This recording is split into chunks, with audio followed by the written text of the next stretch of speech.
In this video, I'll be taking one final look at all 72 video nasties. In short, these movies became infamous in the UK during the early 80s, an era where the VHS industry was booming and where there was no type of classification for these video releases. When all of these titles were put on a list by the Director of Public Prosecutions to let people know which titles were illegal to distribute or sell or rent out because they were or were about to be prosecuted. Because, you know, what if the kids will see it? It's a long story, but just go with it. I've already covered all 72 movies in 14 videos I did during my the Video Nasty series, but I've always wanted to also have a, you know, just one single video where I cover all of them. So that's why I decided to make this personal top 72 video. And this top list is really mostly based on how entertaining the movies are rather than how good they are, because, well, most of them aren't. And, well, one last note before we begin. I hate putting things in order like in a list. It's always really hard to do. So while in general it will go from least to most favorite, still just take the exact order with a grain of salt. Okay? Well, let's see. Let's do this. Delirium, the least memorable out of all the video nasties. It's about, I don't even know, it's half slasher, half underground organization that employs Vietnam veterans to do their dirty work. It's all just so forgettable. It also doesn't help that it has never been released on DVD, so you'll have to do with this crappy VHS transfer. Next. Human Experiments, another VHS exclusive bore fest. This lady ends up in jail where the prison psychiatrist tries to cure the inmates with a bunch of twisted experiments. Sounds cool, but it really isn't. It's mostly just pretty boring and pretty forgettable. Next. Blood Rights by misfit filmmaker Andy Milligan. It's a mess, mostly because he just simply wasn't that great of a filmmaker. We follow a bunch of siblings waiting to collect their inheritance, but in the meantime they're being stalked by a killer. I wanted to like this one, but it's just so inept and unfortunately barely watchable. Revenge of the Boogeyman. We'll find the original Boogeyman much higher in this list, but this bastard of a sequel is near the bottom, mostly for the reason that it's barely a movie on its own. Half of the movie is a retelling of the first movie, and the actual scenes that were shot for the sequel are amateuristic at best. Cannibal Terror, the first cannibal movie on this list, which also makes it the worst. The cannibals are laughable, as is the location, set designs and acting for that matter. Basically, a bunch of small-time criminals run into these cannibals. It's pretty bad, which almost makes it entertaining, but not really. The Devil Hunter by trash filmmaker Jess Franco, where two guys go to this jungle to bring ransom money to these criminals who kidnapped a model. And then there's this cannibal tribe led by this scary looking dude. It's all just very silly, but unfortunately not in a super entertaining way. It's pretty bad. Faces of Death. Pretty low spot for such an infamous movie, but the problem is just that it's so non-rewatchable. We all know the story. It's a shockumentary about death, but where half the footage is fake, sometimes quite obviously. I respect it for its place in cinema history, but almost 40 years later, it's just not that interesting anymore. Women Behind Bars, the second Jess Franco movie, and, well, still pretty near the bottom of the list. It's about a jewelry heist gone wrong, and then this girl ends up in prison, and here everybody wants to know where she hid the jewels. Not sure exactly why I ranked this higher than The Devil Hunter. I guess it was just slightly more entertaining, but not by much. Forest of Fear, also known as Toxic Zombies, which is a much better title since it's about toxic zombies. And it could have been quite an enjoyable B-movie, but it ends up being rather dull and boring, which is a shame. It's another title that I really wanted to like. I mean, it had the right ingredients, but in the end it just didn't come together. I Miss You, Hugs and Kisses. The biggest oddball on the whole list. Based on a true story, it's mostly just a courtroom drama where we get to see the story of a murder case in flashbacks based on different testimonies. It's very watchable, but for me that's also where it stops. It's really just that. Watchable, but really nothing special. Killer Nun, the only nunsploitation flick on the whole list. It's about a troubled nun that, well, starts killing, obviously. It's a simple setup that could have made for a fun exploitation flick, but that's unfortunately not the case here. I mean, it's okay, but there's really nothing all that memorable going on, beside perhaps Joe D'Alessandro's appearance, but doesn't save the movie. as Experiment Camp, the first Nazi exploitation flick on the list. And it's really hard to tell them apart, but this one to me definitely the least memorable. It just really doesn't have that much going on to tell it apart from the others, beside this one hilarious quote about balls, but that doesn't save the whole movie.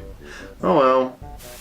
The Beast in Heat, another Nazi exploitation flick, but this one at least has the titular Beast in Heat, which makes it somewhat less forgettable. The whole movie is just so extremely over the top, which makes it kinda entertaining. I don't know, it's somewhat of a guilty pleasure, but it's not a good movie. The Driller Killer, one of the central titles during the whole Video Nasties phenomena, and this might be a low spot on the list, but I just didn't really care for it too much. It's more a drama with gory sequences rather than a all-out slasher movie. And while I appreciate the raw, gritty portrayal of New York and the art and punk lifestyle, in the end, I'm just not the biggest fan. The Slayer, a horror movie where two couples visit an isolated island for some relaxation, but soon a crazy shit happens. It's not bad, it's just dull. As in, you know, it's watchable, it's not bad, it's okay made, but nothing stands out, you know. It had potential, but in the end it's, well, like I said, it's rather dull. Nightmares in a Damaged Brain. Definitely one of the more sleazy and more mean-spirited slashers out there. I mean, definitely on this list. But for some reason, this one just never really worked for me. In its uncut form, it definitely has some cool gore, but it's all too few and far between to keep me entertained. Perhaps not a popular opinion, but I just didn't really care for this one. Absurd, the semi-sequel to Anthropophagus. Besides the fact that George Eastman plays this psycho killer, I mean, he's always cool, it's not all that interesting. There are some fun, gory killings, but definitely not enough to save you from all the boring parts in between. It's not the worst, but obviously also not the best. Terror Eyes, a relatively unknown whodunit slasher, and well, probably for a good reason. I mean, it's entertaining enough to not fall asleep, but on the other hand, it really doesn't offer anything distinctive. Well, but besides the fact that most of the killings are just weirdly acted out. Yeah, it's just that. Love Camp 7, yet another Nazi exploitation flick, this time with the dumbest setup ever, where they send two female undercover officers to a German sex prison camp. And then there's nudity and torture as you'd come to expect from these type of movies. Slightly more watchable, I guess, than the other two Nazi exploitation titles we've already seen, but still, you know what to expect. The Dorm That Dripped Blood, a blueprint for the less memorable early 80s slasher flicks. Because it's really just that. A watchable whodunit slasher movie that fans of the genre might appreciate, but it's also definitely not one to stand out. Teenagers spending the night in a dorm to clear it out, and then there's a killer. You know what to expect. Don't Go in the Woods, a slasher that's probably way worse than the previous one, you know, when it comes to production value. But I just can't help to have this weird love-hate relationship with this movie. It's awful, but in a way it's awfully entertaining. Friends and beer and this movie, you know, it's not a bad combination. Island of Death, where a couple goes on a rampage on this Greek island where they leave no taboo subject untouched. I have to applaud the movie for trying so hard to offend, but in a way that also makes it, you know, even more disappointing that the end product isn't all that great. Is it offensive? Sure, but it's all just so over the top that it loses its meaning. The Cannibal Man, a Spanish movie with the worst title translation. Literally translated The Week of the Killer, where a guy tries to cover up an accidental murder but ends up with more and more bodies. It has a political undertone, but that's probably lost on some of the viewers, including me, and then you're left with just a gritty, somewhat boring yet somewhat interesting little movie. Night of the Demon, where a professor takes his student to look for proof for Bigfoot. There's a lot of killings in this movie, and that's literally the only enjoyable aspect of the movie. Well, that and perhaps this little subplot with a girl that supposedly interacted with Bigfoot. Besides that, it's just a cheap B-movie. Madhouse, a pretty well-produced sort of slasher horror movie that starts out promising, with this lady getting in touch again with her twin sister who used to torment her when they were younger. The downside though, it's very boring at parts, with scenes that take way too long. It's a shame because it was pretty interesting. Axe, a super low-budget little exploitation movie about a bunch of criminals that take a girl and her grandpa hostage in their own house. Despite its obvious shortcomings, there's just something about this movie that I did like. I don't know, it just has a great atmosphere going on. It's very slow, but hey, it has its heart in the right place, I'd say. Prisoner of the Cannibal God, where a group of people go into the jungle to look for some other missing people, you know, like always. Mostly a jungle adventure movie with enough animal cruelty to upset people and not enough cannibals to really entertain people. But, it wasn't bad, it's just, well, there's definitely more entertaining cannibal flicks out there. Snuff. Relatively high up for such a crappy movie. Infamous for the fact that upon its release, people thought that they witnessed an actual murder on screen, just before the end of the movie. But also infamous for simply how bad this movie is. Still, it's up this, like relatively high, really just because it's kind of a guilty pleasure. Despite it being pretty boring, I could definitely find some entertainment in it. Cannibal Apocalypse, a cannibal flick not set in the jungle for once, and where the cannibalism is contagious and it sort of spreads like how you'd normally expect to see in a zombie flick. It has some cool action scenes, it's pretty entertaining, but for some reason I always felt like it was missing something. Still, not bad. Visiting Hours, a Canadian, somewhat slasher, where this misogynistic killer is out to murder this female journalist. It's quite serious, not really a slasher to have fun with. But that's not even really a problem. It's more a problem that it just runs a little too long for the story it's trying to tell. But it's not super bad. Anthropophagus the Beast, another movie I have this kind of love-hate relationship with. George Eastman plays the beast that terrorizes a group of people on this Greek island. There's a lot that could have been done better, but in the end I appreciate it and enjoy it for what it is. Just a simple, gory B-movie. Fight for Your Life, as I called it, a racism and revenge flick where a bunch of racist dudes take an African American family hostage in their own home until they decide to, fight back. Controversial because of its racist characters, it's pretty okay, and it's quite satisfying when the bad guys get what they deserve in the end, although the ending could have been done a lot better. Deep River Savages, the godfather of all cannibal movies, but mostly just because it was the first. It's really more a jungle adventure movie with a little bit of cannibal action towards the end. It's the classic story of an outsider winning the trust of, like another tribe. The movie looks nice, it's enjoyable, it's just okay. Cannibal Ferox, besides Cannibal Holocaust, probably one of the most well-known examples of the genre. I like it for what it is. It just seems like it tries a little too hard to be like disturbing or like to outdo Cannibal Holocaust. That didn't work for me, but I do like it as just a cheesy cannibal flick. Night of the Bloody Apes, also kind of a guilty pleasure, where a doctor performs a heart transplantation on his son, but with an ape, and then his son goes apeshit. It's obviously a cheap, low-budget slocker, but it's surprisingly entertaining, at least if you can get through the slower parts of the movie. Expose, a psychological thriller that I initially thought was pretty dull, but it sort of grew on me. A writer starts working on his latest novel, but his new assistant might have some other plans for him. It's pretty slow, but it has this eerie atmosphere going on. Plus, I love Udo Kier, his performance is pretty enjoyable. The House on the Edge of the Park by Cannibal Holocaust director Ruggero Deodato. It's a home invasion movie and a pretty nasty one. David Haas is great as this sleazy bastard. I feel like it could have been a bit better directed, sometimes it just feels a little bit off. But yeah, if you like your exploitation sleazy and nasty, this one is definitely a must-see, I guess. Mardi Gras Massacre, and let me be clear, this might be one of the worst made movies on the whole list, but in all its inaptness, it's just so funny. In the style of Blood Feast, this guy is looking for women to sacrifice. That's basically what he does the whole movie. It has to be seen to be believed when it comes to how bad it is. Definitely a case of so bad it's pretty funny. Frozen Scream, just like Mardi Gras Massacre just now, without a doubt one of the worst movies on the whole list. This one probably even beats Mardi Gras Massacre. The movie is a complete mess, like, you can't believe what you're watching. It's up so high on this list because, I was basically just laughing throughout the whole movie. Definitely worth checking out at least once if you're into the whole so bad it's good type of cinema.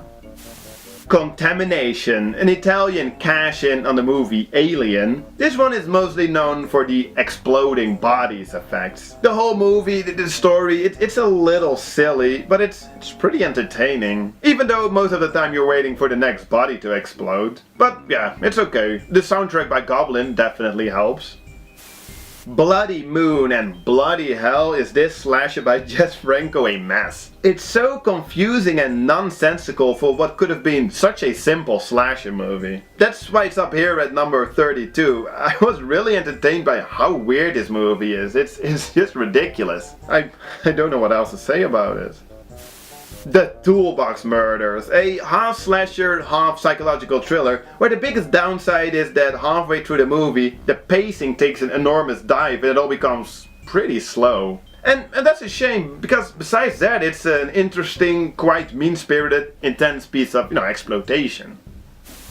Don't Look in the Basement. There's a lot that could have been done a lot better in this psychological thriller that's set at an insane asylum. But still, it has this atmosphere going on that really got me intrigued. It's slow and dull, but it has its heart at the right place, It could have been done a lot better, but I like it for what it is.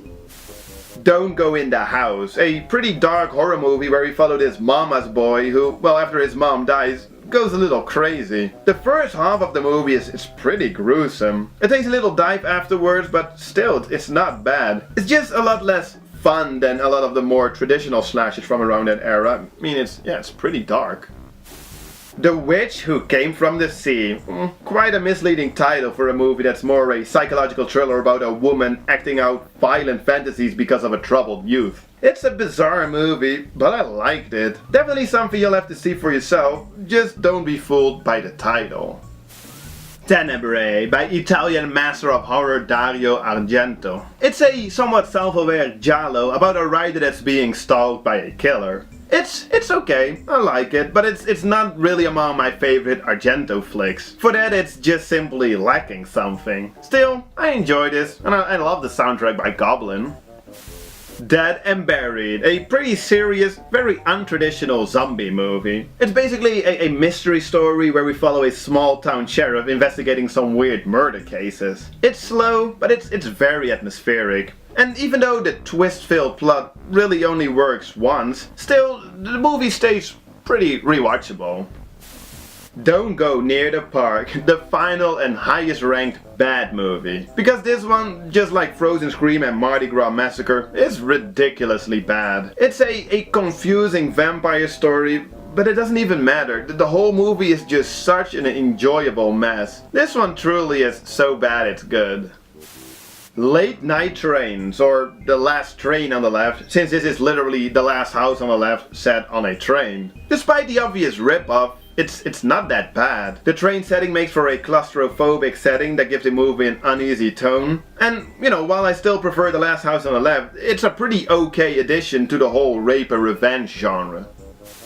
Zombie Creeping Flesh, a cheap Italian zombie flick that, well, it's not all that well made, it's just a lot of fun. It's cheesy, it's gory, it's simply just a good time for if you're in the mood for some zombies, beer, and, having friends over.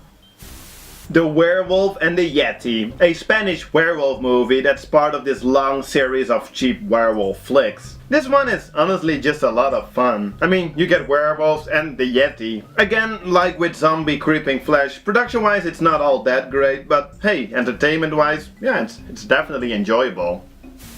I Spit on Your Grave, the infamous rape and revenge movie where a writer goes to this isolated cabin to work but ends up getting raped and, well, getting revenge. This is literally maybe the fourth time that I talk about this movie on this channel. So, it's raw, it's controversial, I don't even really know why I sort of enjoy it. It's definitely an exploitation classic. Gestapo's Last Orgy, the last Nazi exploitation movie on this list, and well, it's pretty high up. I don't know, it definitely grew on me. I feel like it has more of a story to tell compared to other movies in the genre, and in general it just feels a lot more serious. It's not that campy. It's a pretty gruesome movie, but I feel like it has a lot more heart to it compared to the other ones. Plus, well, I love the theme song. The Living Dead at Manchester Morgue, an early post-Night of the Living Dead zombie movie. A slightly different take on the genre, but it still features the flesh-eating zombies we've come to love. It's a little slow, and the beginning annoyed me more than anything with some of the characters, but when things start rolling, you get some quite memorable zombie action. It's pretty good stuff. Unhinged, a very low-budget little horror thriller about a group of girls that get stranded at this house owned by a crazy mother and her daughter. It's really slow, but I don't know, I just love the offbeat atmosphere in this movie. My only concern is that it might not be super rewatchable. I'll have to find out, but as of right now, yeah, I thought it was strangely enjoyable. The Funhouse, a horror movie by Tobe Hooper of the Texas Chainsaw Massacre fame, but here backed up by Universal Studios, making it remarkably polished compared to other entries on this list. But, you know, it's fun. Kids get trapped in this carnival funhouse where they discover a monster-like killer and it's really quite enjoyable. Evil Speak, about an outcast at this military academy that gets bullied, but then when he finds these old black magic books, he becomes fascinated and... This movie holds up pretty well. I mean, it's well made, it's okay paced, and you have this Carrie-style grand finale. It's good stuff. Bloodbath, the giallo by legendary Italian horror director Mario Bava, that's often cited as being a main influence on the whole slasher genre that would follow a decade later. It's a story of greed, but mostly it's just a story of a lot of gory killings. It's sometimes a little confusing, but it's quite a lot of fun and it looks pretty good. The Boogeyman, a surprisingly entertaining mixture of the slasher and the supernatural genre. Think Halloween meets The Exorcist. The story about a possessed mirror is, I would say, pretty original, and in its uncut form you have quite some cool gory scenes. I don't know, but I actually really like this one. The Boogeyman.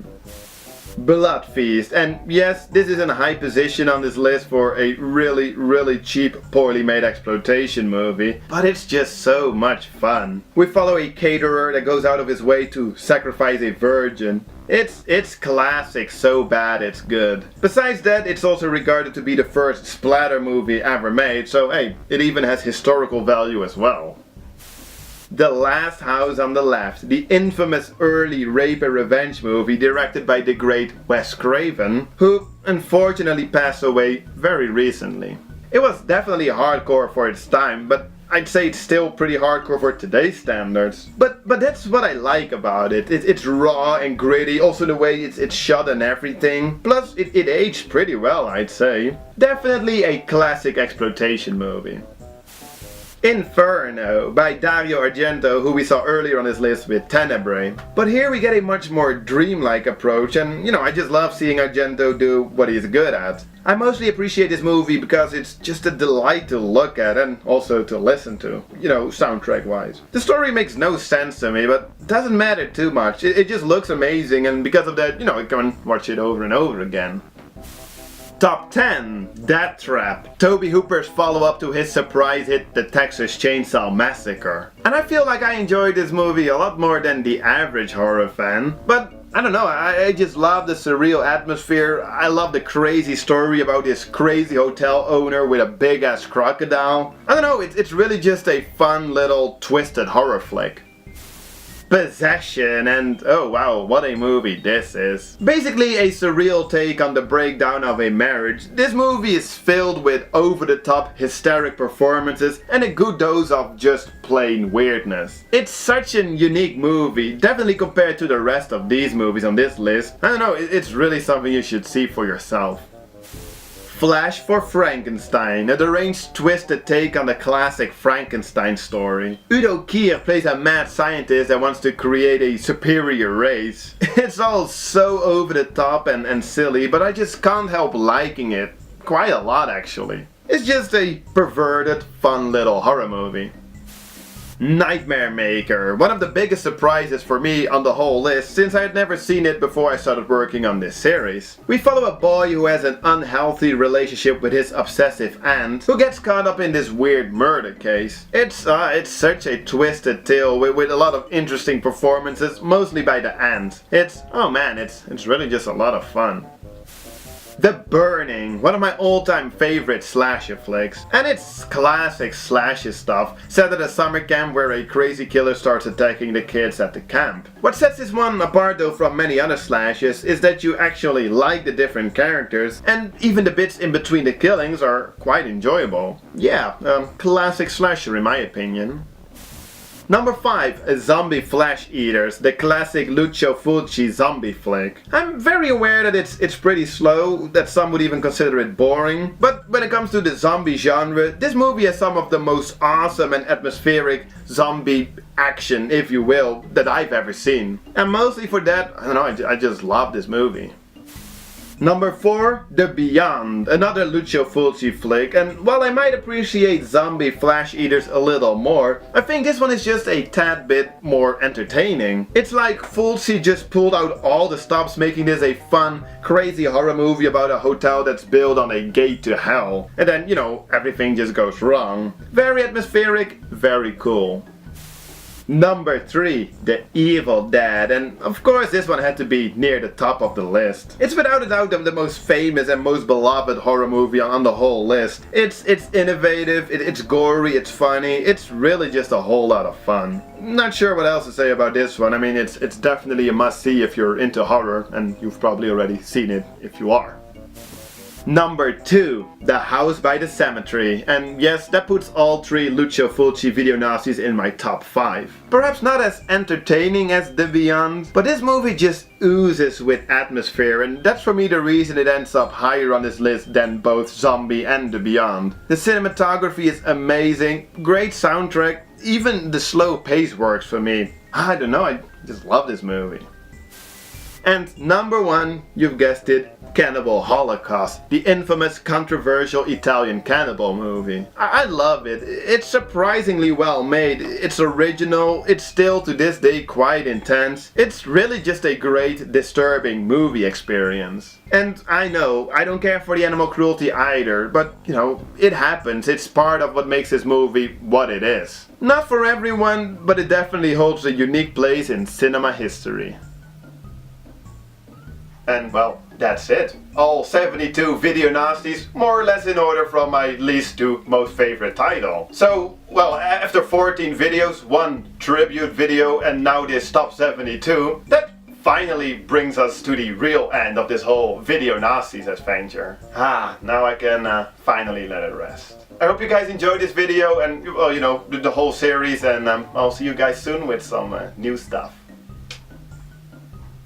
Hey guys, if you enjoyed this video or the stuff on my channel in general, please consider supporting all of that by going over to patreon.com/horriblereviews. There's a short video on that page, just check it out, that will explain everything. By doing so, it'll make it easier for me to make more videos and, you know, crank up the quality a little bit. You see the list of people over there? They are already supporting, and, you know, that's awesome. Thank you guys. If not, doesn't matter, nothing will change. I mean, I'll still try to make as many videos as possible. So thank you, and see you next time.